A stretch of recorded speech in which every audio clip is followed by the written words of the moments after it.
একটা নারকন্ডম সুপ্ত আগ্নেয়গিরি যেটা এখানে অবস্থিত, তারপরে কোকো চ্যানেল, তারপরে বিফ অন্তরীপ বা Duncan passage, Indira point, 10 degree channel, Sombrero channel.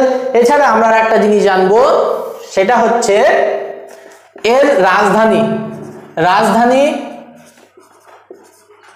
রাজধানী হলো পোর্ট